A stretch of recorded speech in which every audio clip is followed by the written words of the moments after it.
Mike Fata's brand nowadays, I would say it's about growth. Why I feel that's authentic to me, because I've really grown personally, losing 100 pounds and changing every aspect of my life. And I've grown professionally, being a high school dropout, starting a business and growing it to $100 million and successfully exiting it.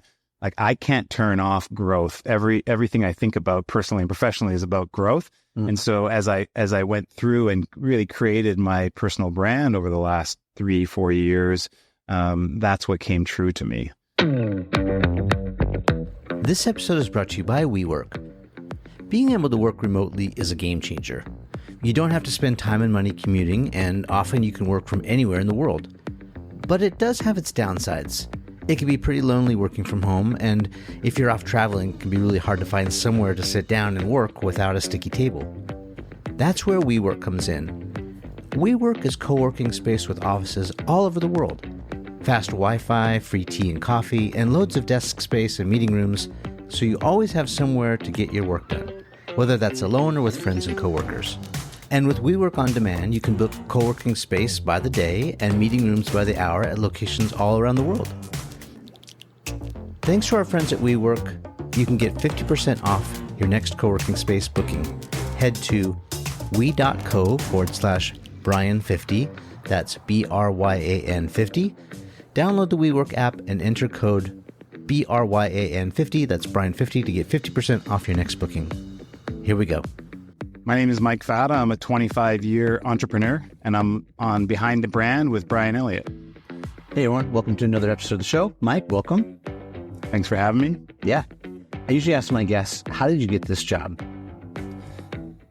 Found my purpose in life by changing my health and losing over 100 pounds and getting just super interested in health, and started a health food business. And 25 years later, I guess that's my full-time job, is being in health and the business of health. Yeah. And, for context, I watch your stuff. I'm a fan. I thought it would come, with no sleeves. We were talking off camera. I thought I wore sleeves. Match your energy, at least. I love that. So put a timestamp on that. When did you start really getting serious about your health? I mean, you say you're like over 100 pounds overweight.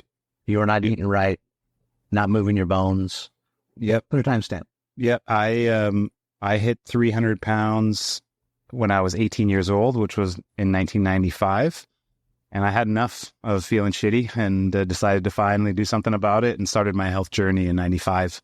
And then over 2.5 years, I lost over 100 pounds and got really interested in health. And then in 1998, so 3 years after I started my health journey, I started Manitoba Harvest and got in the health food business. Yeah. Talk more about that, because back in 98, I mean, we're talking about the internet's basically about 1 year old.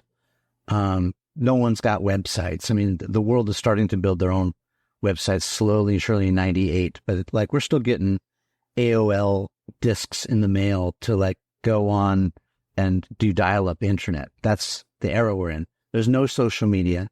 It was called digital at the time. So how did you get information? I mean, did you go to the library and go old school? How did you learn?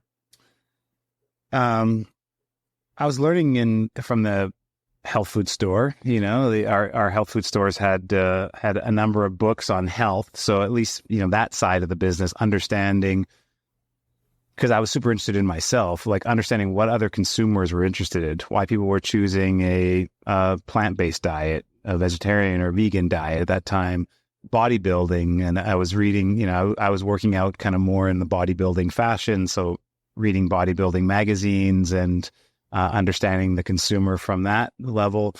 And then on the business side, I was making investments and actually buying books back then. And so probably for a good 10 years, if not 20 years, if I wasn't reading about health, I was reading about business, and started to get really interested in other founders of consumer packaged goods businesses and their story and how they built their business. Yeah. So talk about how these two things are connected. I mean, it seems intuitive that good health, both mental and physical, is connected to being good at business, but how do you look at it these days?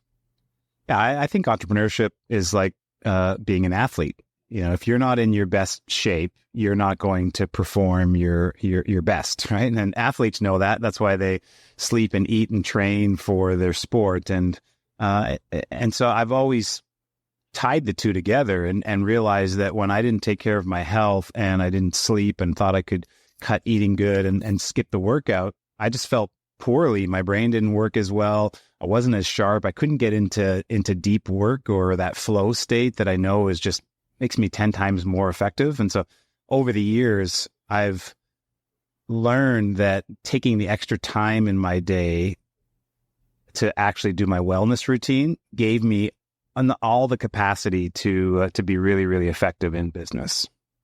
Yeah, I would co-sign that. I mean, I think it's really easy to say to yourself, I'm busy today, I got to skip that workout, or I'm not going to do this routine in the spirit of getting more work done. But like, it's just throws you out of balance. And some people have been really successful with that. But talk with some of those folks and they'll say, oh my God, now I have millions of dollars, or I'm free, I'm successful. But I have this illness or disease or they've compromised themselves to a point of really not being able to now enjoy their wealth or their success. Yeah, I look at one kind of older guy, one younger guy as that example. I look at Zuckerberg and his transformation. It's kind of been incredible to me to see him make such a turnaround. Well, let's put a pin in that too, because I want to talk about personal branding in a second. But like, it was amazing that he sort of went from America's most hated as he was put on trial and all these things, and then he somehow started getting fit. Remember, the day he put zinc all over his face, he's out there foil surfing, and then that sort of led to jiu-jitsu, and now he's like this, he's rucking and he's doing all kinds. He's just like a bro now, and like completely 180. Like, it seems like health has turned his life around, both reputation and his own personal life. Yeah, I think so too. And fatherhood, I think, helped that out. Being a family man, and then you become more relatable. But I think we're living in a time where people are relating with people that are taking their health seriously. 20 years ago when we started in business, people thought that was still weird. You were an outlier if you were going to the gym every day, or you're putting that extra effort into your food or your diet. I think it's becoming more popular now. Yeah, you were labeled like a fanatic. And then I think about the older guy in the room, the Jeff Bezos, getting his swole on. What a transformation that guy's like, like mega transformation from super wimpy to now like, legit dude. Yeah. Having the time and the money to have the team behind you I'm sure, right? Like nutritionists and dietitians and coaches and trainers and scientists, really. You can do a lot. The body can change a lot. Yeah. So you had a birthday this last week, and I saw it all over your socials. Talk about some of your routines that are important to you. And nowadays, I'm fortunate that I'm time wealthy. I really control my time, and I start my day with a wellness routine. And if I have all the time that day, it's about 3 hours. By the time I get up, I have a coffee in the morning and just chill out and get my mind straight. But then I jump right into a weight training routine and or cardio, running or swimming usually. And at the end of that, doing some yoga and stretching, and then getting in the sauna and sweating it out, and then doing some cold plunging, and usually some meditation in the sauna. And it's no joke. It's like 2.5 or 3 hours. People say, "Oh yeah, I'm one of those guys now." Probably that people say, "Oh yeah. Well, you've made it now, and so you could say that a morning routine is part of your success." Well, the reality is that I've had that morning routine for 25 years. It's just that I've not always had 2.5 or 3 hours. Sometimes I had to do it in a half an hour or an hour, but I always kept myself kind of straight. And now it's just maybe world-class. I got myself to a world-class routine for me. Yeah. How do you look at balance now? I don't like the word balance. I've never liked the word balance. I get that it means a lot of different things to a lot of different people. But I know that balance can be a restrictor. And especially as entrepreneurs, life's not balanced. We have to go. Yeah. If I look at the success that I created, there was many, many, many 100-hour work weeks. I put it all on the line that week, and we moved mountains, and then, I took time to reflect, or I took time to recharge. I don't call that balance. That's like two opposite extremities, right? Do they balance each other out? Maybe, but I think about it more. Keep yourself healthy. That's why I always go back to health, because if you're healthy, then you could do these like sprints, and even if that sprint turns into a marathon or an Ironman in business, and it's not going to affect you like overly negatively. Yeah, I love that advice. I recently saw. Do you know who Christian McCaffrey is? He plays running back for the 49ers, NFL. I don't know, but so he's like one of the top players in the NFL, and he's this incredible running back. And there's a lot of videos on his training, and I just did this deep dive down the rabbit hole to watch how Christian trains. And his trainer was saying that he does that. Like, it's like short, super intense, like on a scale of 1 to 10, it's like 1,000, these intervals, but like he takes the equal amount of time to like recover. And so it's like these bursts of like high intense workouts, whether it's strength training or speed or endurance. And then he has to then take the time to recover. So it's like he's making withdrawals, but he's also making deposits at the same time so that he never overdraws the account. Do you understand the metaphor? Yeah. And some people would say that's balance. I think of it more as rhythm, because balance, I think when people talk, and especially as in business, right? We'll talk about work-life balance.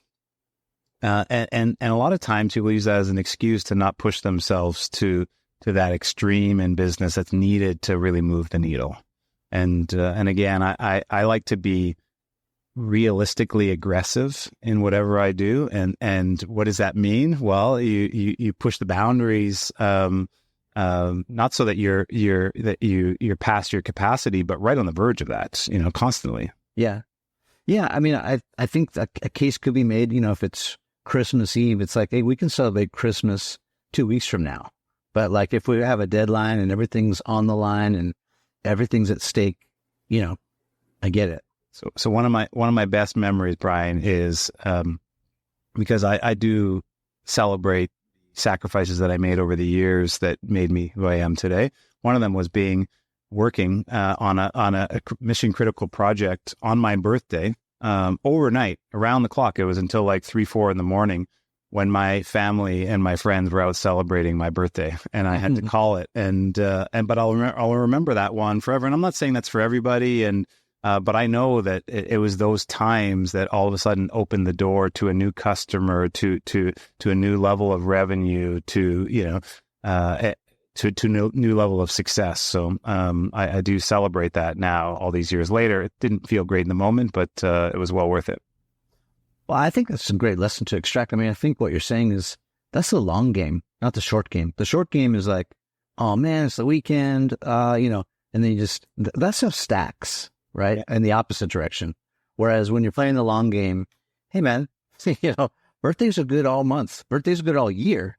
So, it doesn't have to be on the day or, whatever the circumstance, but you're playing that long game. Yeah, I think and I like to think about it as think about success in decades instead of days, right? Yeah. Use that example of the entrepreneur that's an athlete.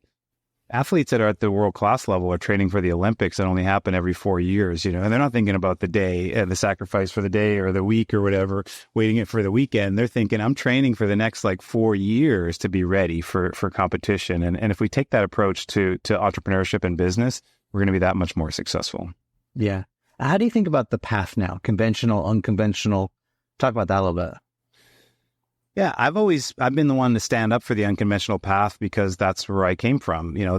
When I started in business, everyone was talking about the conventional path, and you go to school and then you go to a good university and you get well educated and you open up all these opportunities in community and you go out there and you just kill it.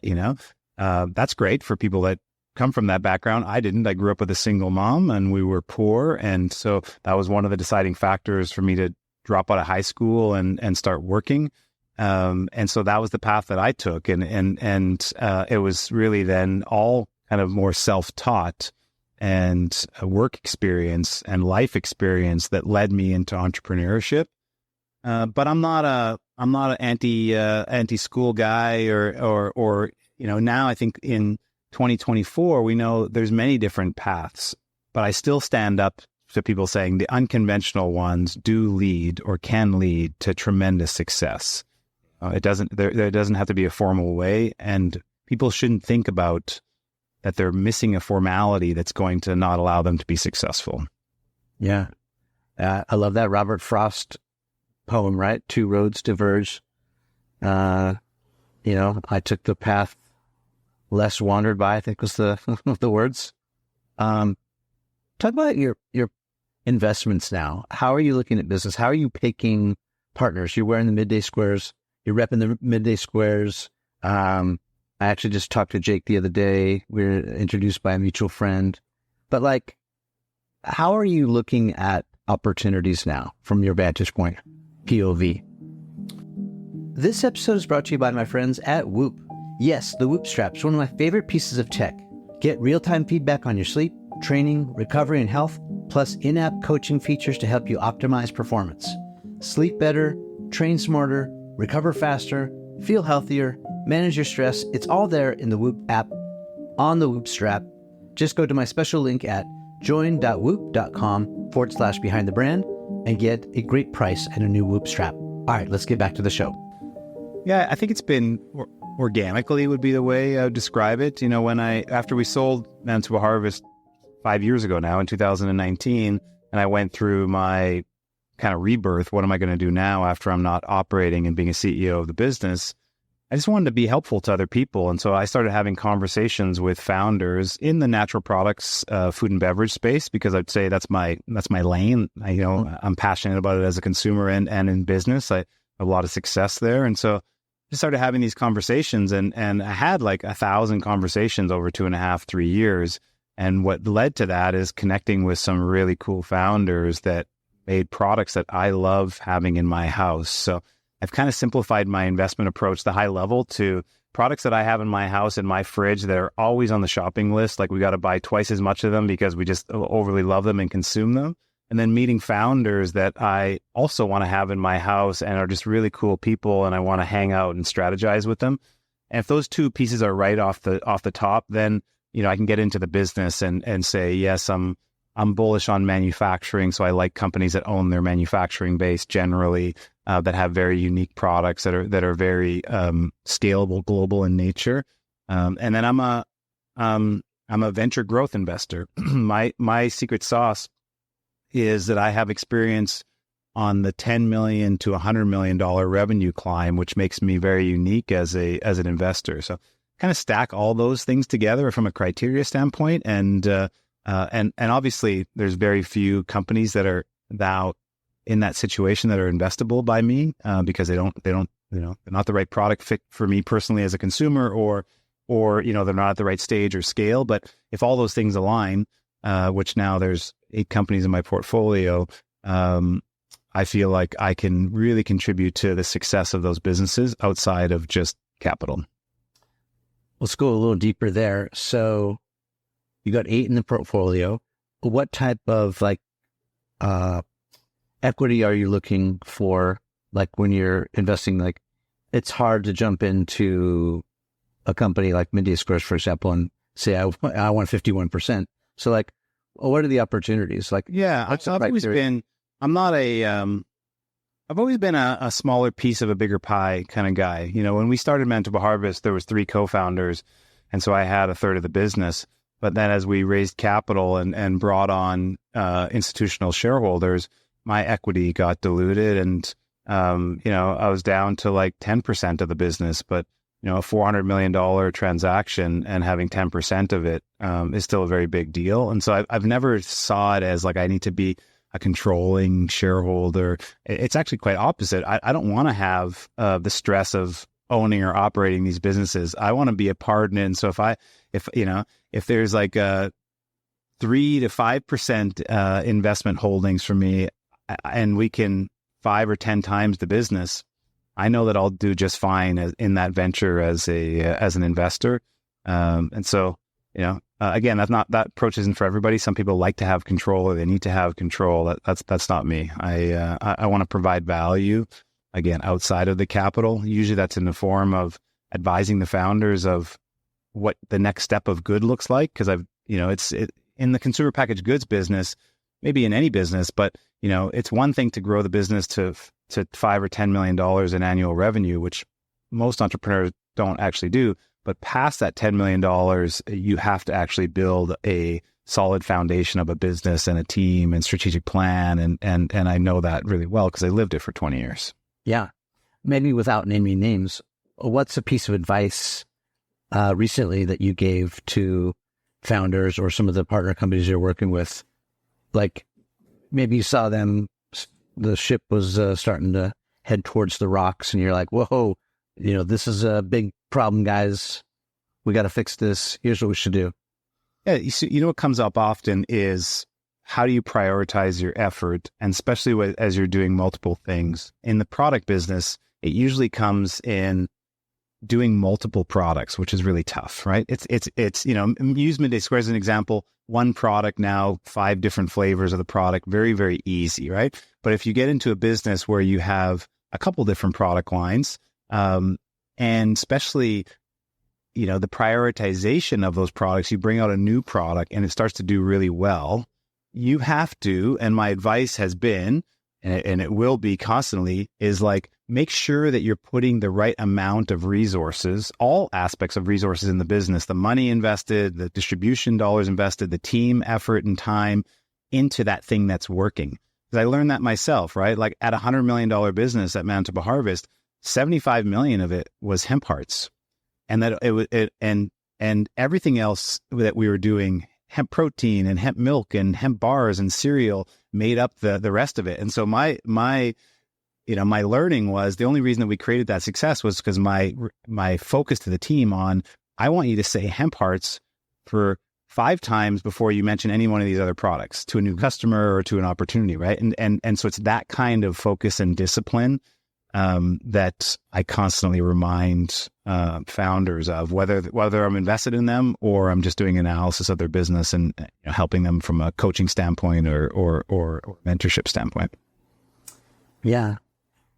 Let's talk about brand. This series is called Behind the Brand. People come to this series to learn how to build their brand, get insights from experts who've done it. So let's talk about 2 things. I want to know what the Mike Fata brand is, but I also want to know, in your opinion, what's the difference between a product and a brand?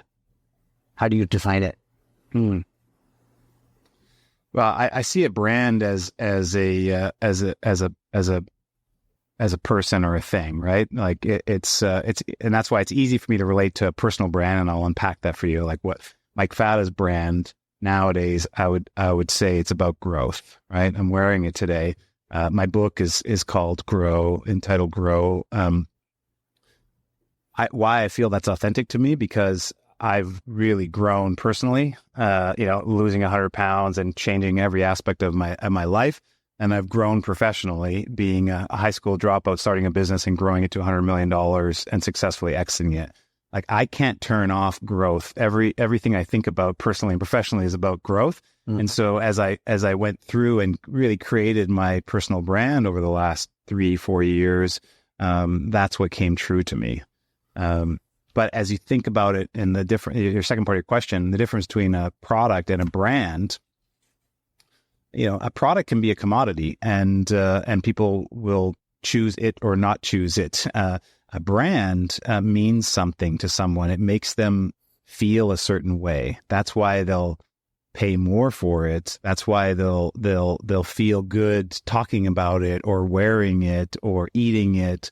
And so it takes a lot more work. I think you need a great product to make a great brand, but it takes a lot of work to make that brand mean something. Very much like it takes a lot of work for someone to know your reputation. We use that word reputation, which is basically your brand. Like, what's Brian all about? How's Brian going to show up in the hard times? Or, what does Brian do for the community? And, and so I I'm learning a lot more about that as I've been actually putting my personal brand out there over the last 3 or 4 years, even after building $100 million business and brand. Yeah, no, I like that. And I think that aligns with what a lot of these other experts on brand, people who've written books on the subject, have said. You know, a brand is distinct. It stands for something. It's the reason why people are willing to wait in line at the Chanel store. You know, there's 50 people deep in line and only 5 people allowed in the store. And in fact, that's part of Chanel's brand. It's like, no, actually, you can't come in stampeding like a herd and raid all of our stuff. You have to wait. And so waiting is part of the brand experience, right? It's distinct. It's memorable. It stands out. And it's a shorthand, right? It's what you come to expect. So, you know, if you're going to go to a hockey game, you kind of know what you might get. You might get some fights. You might have some great beers. You might have fun with your friends. There's going to be loud music. It's a shorthand. And so, you know what you can expect. And hopefully, if you are putting your brand out there, then you're walking the talk, and the stuff that you say tracks with the experience people have. Because once you put it out there in the world, then it's up to the people who have these touch points to make up their mind about your brand. Like, you might have a million different impressions. So maybe let's take an opportunity, because you rep in the Midday Squares. What is the Midday Square brand? What's their shorthand? What do they stand for? What's it all about? And why would someone pay a premium, even though it's not a luxury good? We're not talking about a $5,000 purse here. We're talking about squares you could get at Costco or wherever. But what is the Midday Squares brand? Great question. And I can't say that I'm an expert on all things brand, but I could tell you what drew me into Midday Squares was it's an excitement for more. You know, the founders have done a great job. Again, not only making a great product, like the chocolate bars are just, they're great. They're great in flavor. They make you feel good. You're going to want to come back and buy them again and again.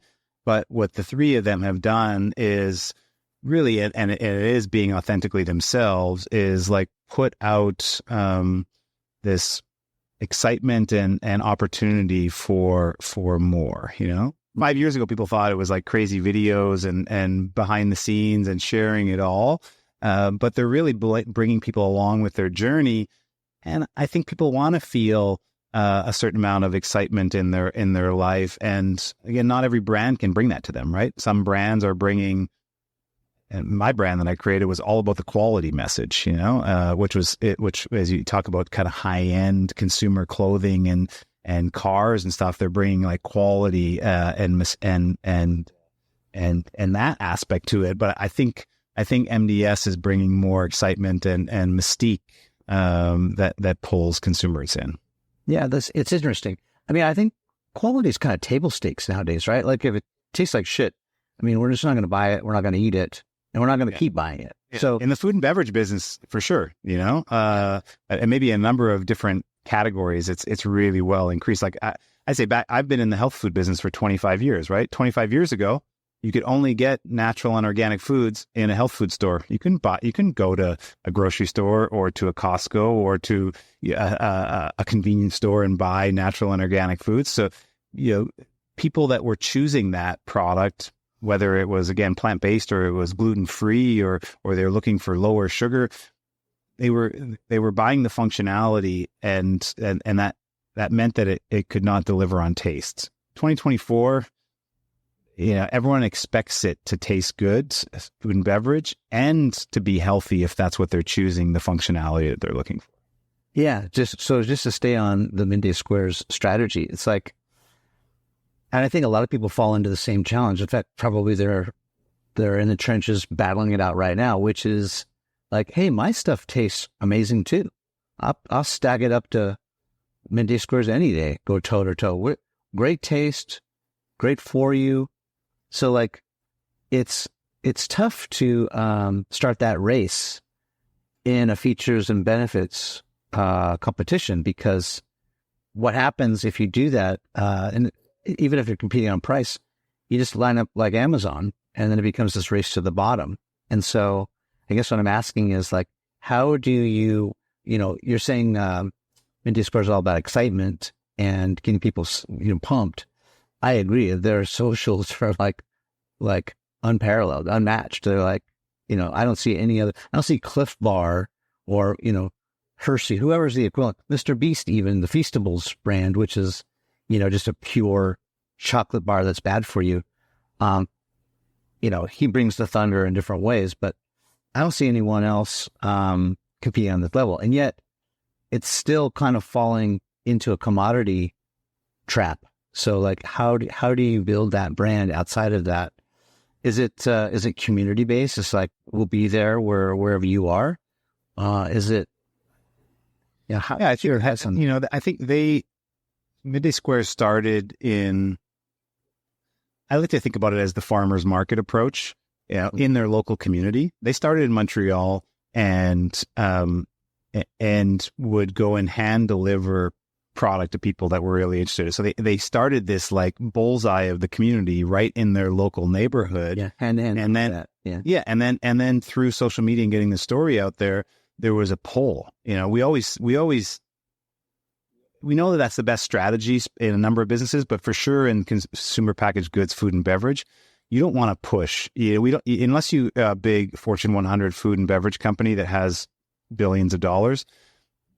Push strategies cost so much money that you said it yourself. You could have a great tasting product, but you got to get the message out there. You have to make the noise to get people to actually want to try it, to get your retailers to want to put it on the shelf. So I'm a big believer in like creating that bullseye first and then growing the community out where, because of social media, because of storytelling, there was interest. Like MDS, Midday Square, is launching into the U.S. Like within 2 years, they had national distribution because people could see them online and understand who they were, and even their direct-to-consumer aspect, which is a strategy that they had consumers in a number of pockets around the U.S. that all of a sudden could transition into the stores and support buying local at retail as well. Yeah, you want to ask me what I think the Midday Square's brand is? Sure. What do you think it is? I think it's a David and Goliath story. I think it's a little guy from Montreal, making something great and taking on the giants and winning. Yeah, I like that. I think they rally the community to say, "Hey, we need you. Like, show up, roll call." Yeah, maybe that's right. Maybe that was just right under my nose, Brian. So I didn't come, but because the reality is, I love the underdog story, and I think everyone does. Like my story is an underdog story, right? Like growing up poor, dropping out of high school, losing weight, even championing hemp, which hemp was weird at the time, right? And Margaret Coons from Nuts for Cheese in my portfolio, that's making the most delicious organic plant-based like cashew cheese, cashew milk and cashew cheeses, is also an underdog story. She's taken on big dairy and making a great product, and so I maybe I didn't really think about that, but maybe I'm just more drawn to also brands and stories like that is right under my nose. Yeah, and so just put a cap on what you just said. I totally agree, and I think that's what makes Midday Square so relatable. Is like that team thinks like everybody. They're just like one of us, and so we want to help them win. We want to help them win. We want to see them succeed, and so we'll buy their stuff, we'll eat their product, and I couldn't care less about Cliff Bar, some of these other big brands that have sold out to General Mills, whatever. Sidebar, speaking of General Mills, so I was in college around 1999, and I was working my way through college at Ralph Lauren clothing store, working retail, part-time, going to school. And my boss, his name was Bill American. Bill had this daughter, and they came from Colorado. But Bill was sort of a smart business guy, had a lot of investments, a ton of sort of New York City style experience. And so I quit eventually because, I'd graduated and I was doing my thing. And then a year after, Bill quit, and I was like, very surprised to hear that he left the company, but he went back to help his daughter start this little startup. His daughter's name was Lara, and she was making these little protein bars out of her kitchen, and he helped kind of give her funding, and that became Lara Bar. And then, 3 or 4 years later, I think they sold the company for I don't know, I think it was like $15 to $100 million. Yeah, it was one of the first exits. I remember I was just coming into the industry, and as a consumer, I was never really into the power bars or Cliff bars. They were more formulated bars like that. And I like Lara because it was 4 ingredients or, very, very simple whole foods. And, but I watched their success, and it was one of the first exits that I saw. Oh, okay, this is what happens. You build a nice natural organic food company, and then the big food and beverage companies want to buy that because they can't innovate like that, Yeah. And so I've had, a number of friends that had similar success to me of growing a big business in natural and then selling it to one of the larger food and beverage companies. How are you advising? I would assume you have 8 different companies in the portfolio, but maybe they're all different. Are you helping strategize that way to say, hey, let's build this up to a certain amount and then let's have an exit? Or are you encouraging hey, stay the course. This thing's going to be huge. It's $1 billion industry. Keep going. Don't lose your focus. Yeah, I think that's the challenge, right? As in entrepreneurship, there's not just one right way.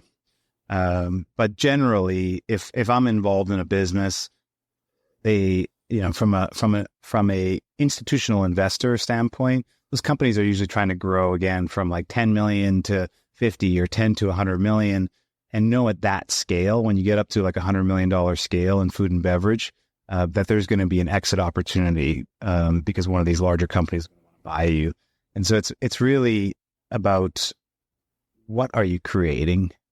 Because the more simple that your business is at scale, the more valuable it's going to be. And I could talk midday squares all day long because they had their in CPG. We talk about $1 million SKUs and $10 million categories to be really successful. And MDS hit that right off the bat. They had their first product. They did a couple $1 million in sales, just having one bar, Now they're very open about their, doing $25 million in sales and having 5 different flavors of the bar. And Lara, your example earlier was just like that as well. They had 6 or 7 bars, but they amassed a decent amount of scale. Whereas if you make a complex company, I'm in a beverage, but then I also launched a bar, or I'm in a beverage and I think I'm going to be a snack food company too. It really limits, even if you build a bigger successful company, it really limits what the exit opportunity is. So you have to think about both what you're creating in the long run, but also just focus on creating a good business and scaling it to get towards a potential exit. Yeah. How do you how do you think about farming versus hunting mindset nowadays? I know you talked a little bit about your farming days. Yeah, I'm a big farmer. I think in a bigger organization, you're going to have, it needs to be a farming based mentality with some hunting. But I think where a lot of entrepreneurs, especially younger entrepreneurs that aren't as experienced, they think it's all about hunting, and they're out there every day looking for the next thing to kill, the next revenue opportunity. And they don't think a lot about farming, what is the year? What's our annual plan for the year? If we're going after 10 retailers and 1,000 new doors of distribution, and we're going to put 3 products in the mix, and that's a farming mentality, right? You got to plan your season. What resources do you need to go and seed your opportunities? What does success look like when you go to harvest those opportunities? And so after years and years of training from an entrepreneur to more of a CEO, chief executive kind of mindset, I've transitioned more to a farming mindset and strong governance around that and strong strategic planning. How are you reaching out to people? I would assume these days people are opening your emails, taking your calls. You probably got a lot of text DMs happening, but take it back, before the big success or the big exits. How are you getting to the decision makers to get in those doors? What tactics were you using? Because, Could be tough, right? Yeah, for sure. It is tough. Like showing up is the best way. So, and some of these tactics are still true to today, even though we have more tools now. It's easier, it's more challenging, and it's also easier in some capacity to be an entrepreneur. But trade shows has been a big thing for me, right? Because you can go to a trade show and with objectives, like I want to meet the Walmart buyer. I know he's here at this show somewhere, Natural Products Expo. That's a farming mentality. Hunting mentality would be, I'm just going to go to the show and hope I run into him, and then maybe I can land the deal. Or I'm going to go to the Natural Products Expo, and my number one mission for this show is the Walmart buyer, and how can I get at him at the show? Who do I know that knows him because he's going to be at the show, he or she? What events are they going to be going to around the show that I can show up at? Like having strategy and showing up there. Same is true outside of trade shows of going and visiting the customer. Like, when we built a very large business with Costco, was one of our main retailers. And I went to every region of Costco in Canada and in the US, not only to buyer meetings, but to their charity events and to their golf tournaments and opportunities where I could have even 2 or 3 minutes with a buyer or one of the executives there, so they knew who I was, or like, these are the needle movers, right? And that does not happen when we're sitting in the comfort of our office or we're sitting in the comfort of our home. So you got to show up, and of course nowadays, and I'm a big believer in LinkedIn specifically as a social media tool to build your personal brand, because people are interested in, why is the founder doing this business, and what are they learning, and who are they? And we know that all the distributors and buyers and brokers and everyone you need to know in business, there's now almost 1 billion people on LinkedIn that you can get at them that way as well. So a combination of those two efforts is my recommendation to every entrepreneur that I talk to. Yeah, and I would say LinkedIn is great too. But I think the general rule is like, where are your people at? So, if they're hanging out on Twitter, X, or whatever we're calling it these days, or if they're on Instagram, like, just like you said, if they're going to that trade show or that golf tournament or that charity thing, you got to be there. And the same goes for socials, right? That's the way I think that you pick your poison, is go with people. I think so too. I say LinkedIn because I think about LinkedIn as a 24/7 trade show, and Twitter, X, or Instagram, or TikTok, or some of these places you can for sure gain visibility and grow your personal brand and open opportunities for your business. I just don't see it the same way as LinkedIn. I think LinkedIn people are ready and in trade show mode 24/7. Yeah, it's true. It's a business ecosystem. So let's stay on the content strategy for a second. So you're building your personal brand. You're active on LinkedIn. I see your posts all the time. They're great. Some are personal. Some are businessy. What is the strategy, and how much money? Let's talk about money, Mike. How much money are you investing? Podcasting or creating content? Like, let's start there. What's the budget for your content strategy? I'll back up from one piece. So one of the things for me, Brian, is I don't want to feel like I'm working. I don't want to feel like I have to do something. I want to do something. Right. Okay. And it's a fine line there on some things. Social media is one of those. So I'm not coming at social media saying how many followers can I amass and how big can this be? Because I do have a decent amount of personal resources and I can put big budgets to these things. But my concern is that'll start feeling like work for me. And for 2.5 decades, I did a lot of work, and now I want to do things that I enjoy. So it's not a huge budget. I produce the majority of my content myself. I put a lot of effort over the last 2 or 3 years on first copywriting and copy editing and understanding the messages that I want to share that are authentic to me, but how do I write them in a form that people actually want to digest and creates more virality or just more engagement with the community.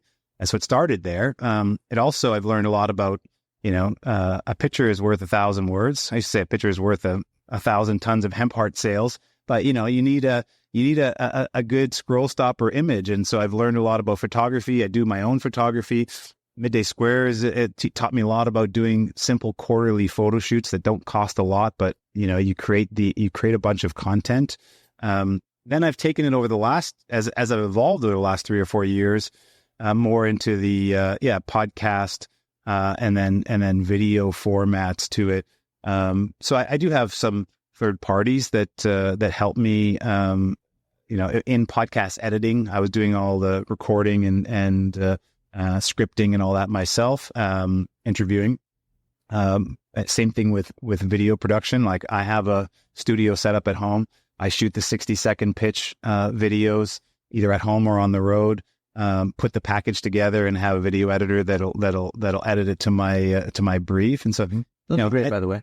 Yeah, thank you. Yeah, and catchy for people. And my goal is to help more entrepreneurs. So it's not like how big can the Mike Fata brand be? I just know that if I'm helpful to others, I enjoy it. I have a fun time with it, and then people like that, and they want to see me win as well.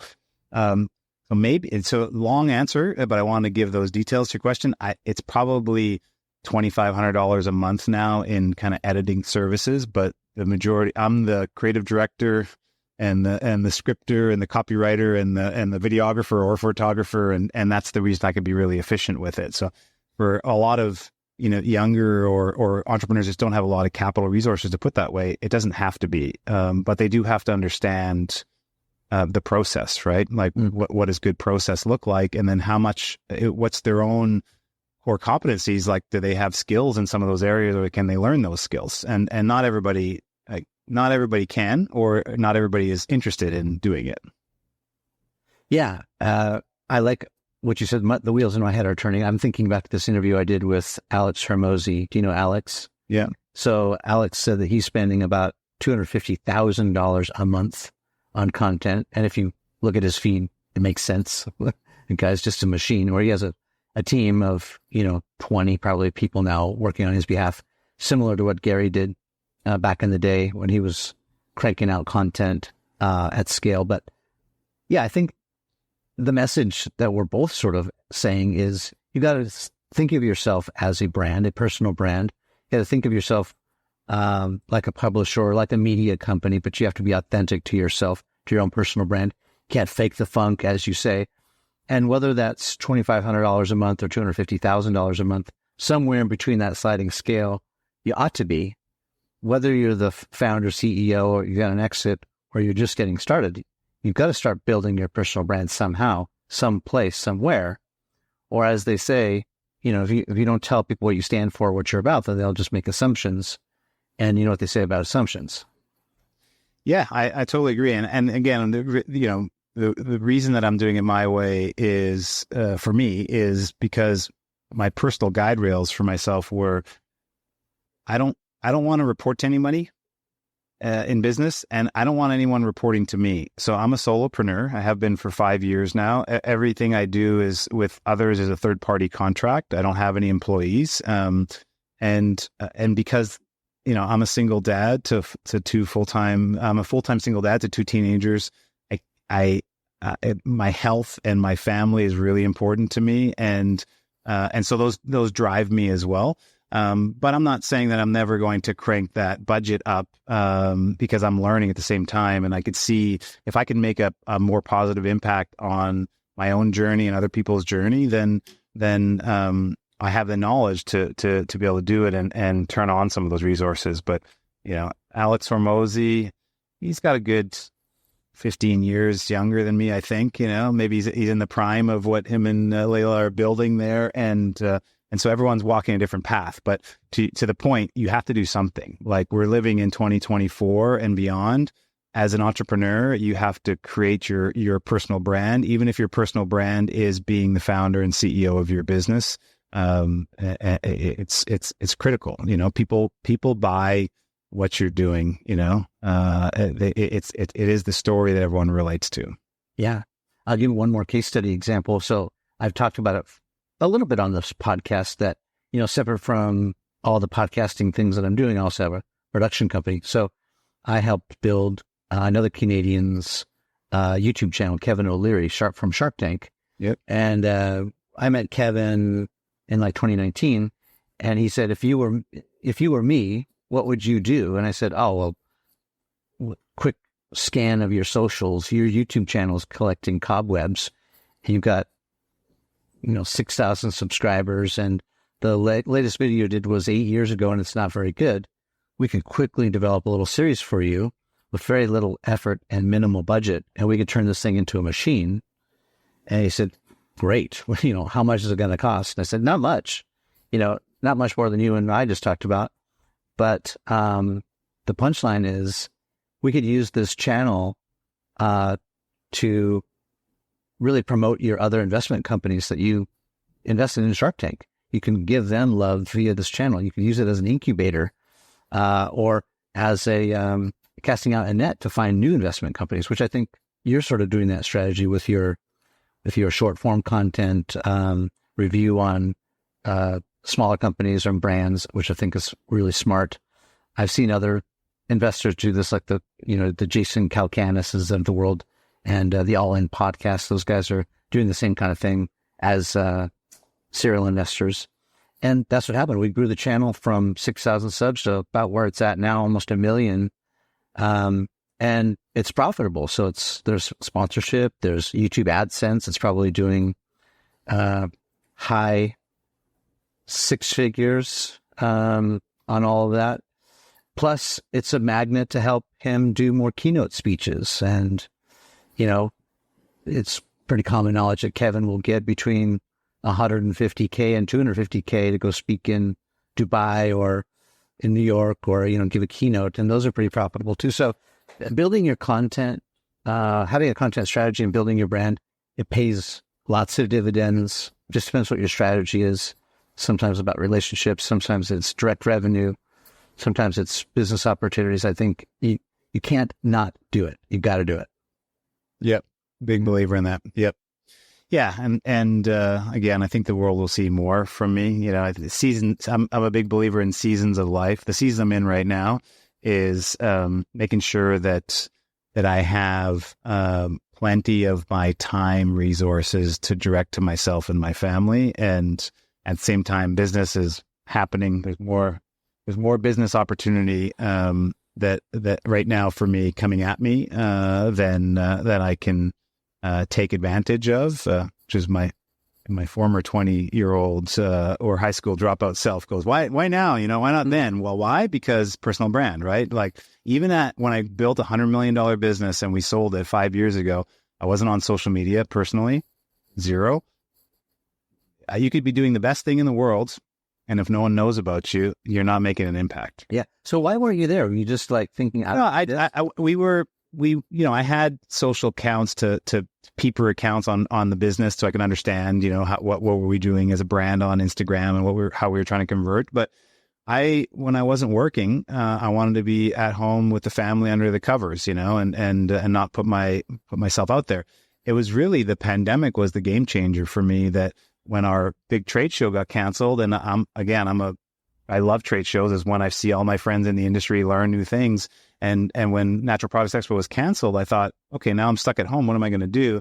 Well, I have this LinkedIn account. Let me dust it off and go and see what my friends are up to.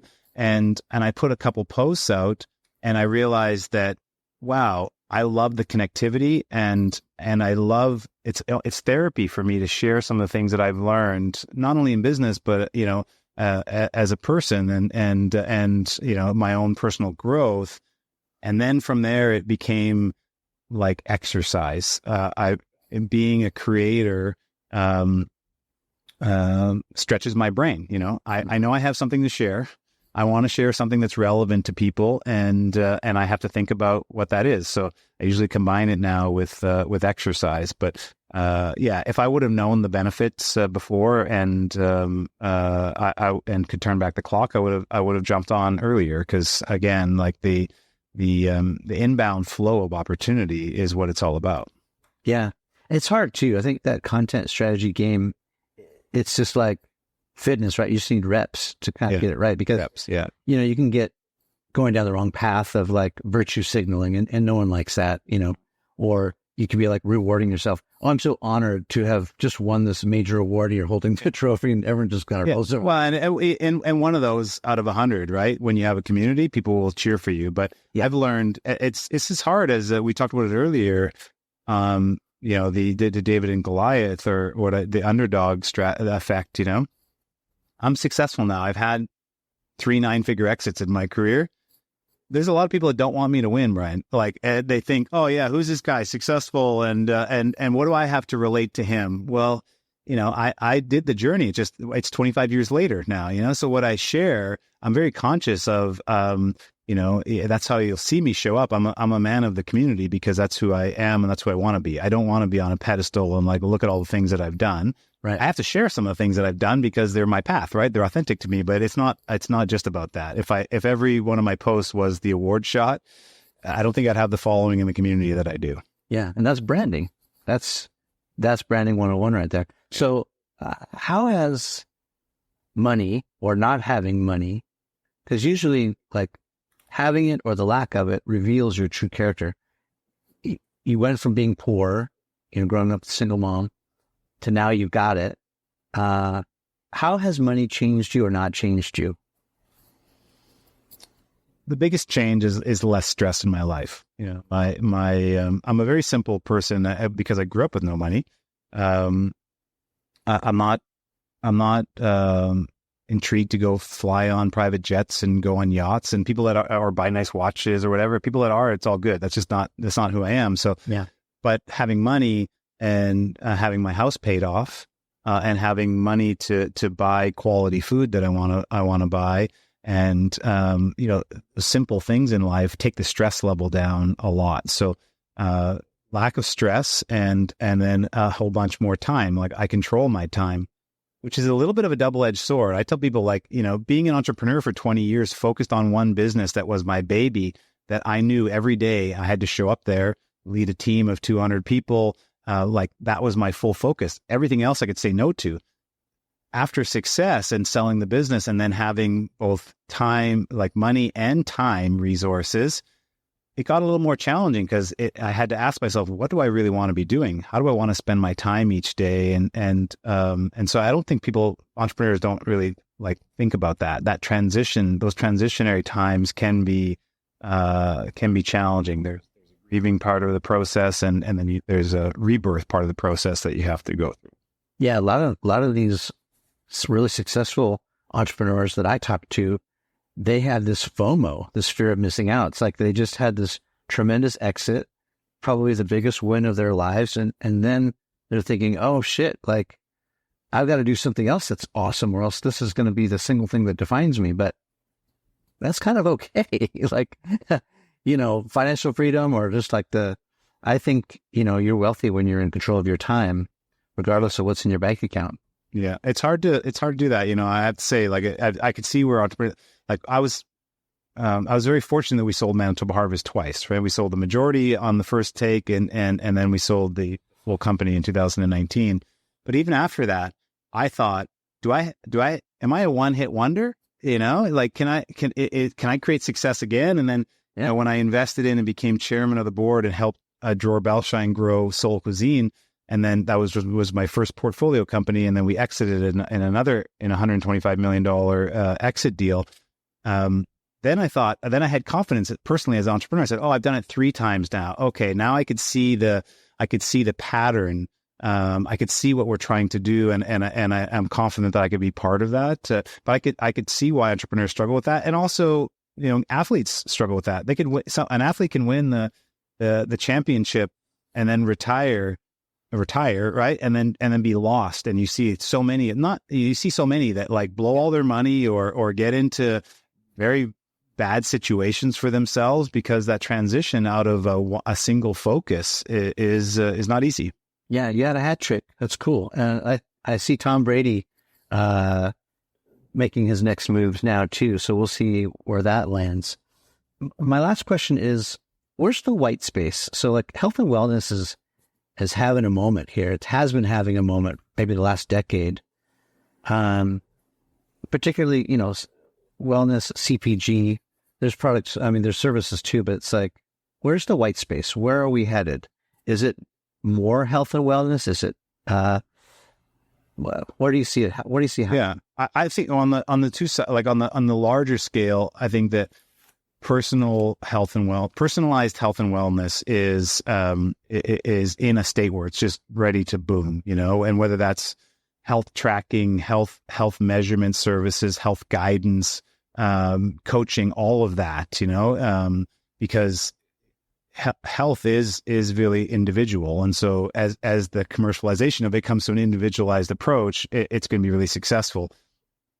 On the food and beverage side of it, we're at a stage now of everything done better. All of these classic food and beverages, done better. And what does done better mean? Like cleaner ingredients, cleaner label, but still as nostalgic, flavor forward, just a replacement, and people will pay a little bit more for that. So, and that's started over the last like 5 or 10 years, but that's where the industry is really going to continue to grow. And the great thing for entrepreneurs is that the big food and beverage CPG companies aren't going to innovate there. They can't, they're not going to, they're going to marginally make their products better, but the consumer is going light speed, like that they want they want a healthy Pop-Tart, and who's making that for them, and I say that as one food example, but it's every single food and beverage is going to be replayed like that, or the opportunity is there. So, I think you're spot on. I mean, I just walked down the aisle at my grocery store. It's still just full of like blue stuff and red stuff and purple stuff. And I'm just thinking, man, these like blue chip companies have just owned and dominated shelf space for decades, and it's going to be hard to wrestle out of their death grip. But it's like most of the food I walk down the aisles and look at is just so pathetically unhealthy and bad. We've got to have innovators, smaller companies coming in there, creating good stuff. And then we've got to have consumers step up and buy it.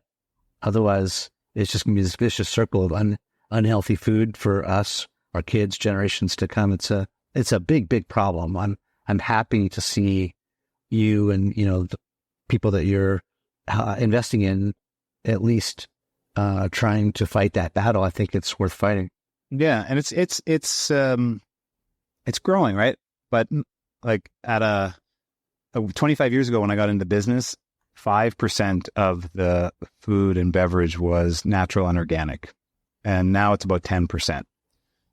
So 10% of our food supply is healthier, and 90% of it is still, mainstream, commercially processed, a lot of bad ingredients in it. And that kind of meets up with how society's doing, right? I saw the stat of like 85% of people in the U.S., and I'm sure Canada is very similar, are metabolically unhealthy. If they go get a medical, they're off. Their blood work's off, or they're metabolically unhealthy. Well, yeah, kind of matches up with the food, right? And so the opportunity is there. I hope we get to the tipping point of that kind of 15 to 20% of healthy food in my lifetime. It's doubled in the last 25 years. Maybe in another 25 years, it's going to double again.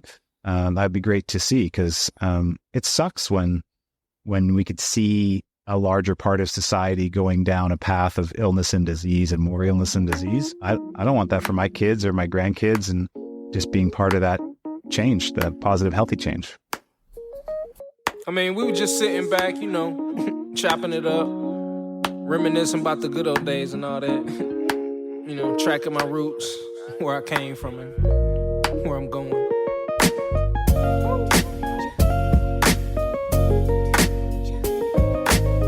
But like I say, man, always said it. It's not about the destination.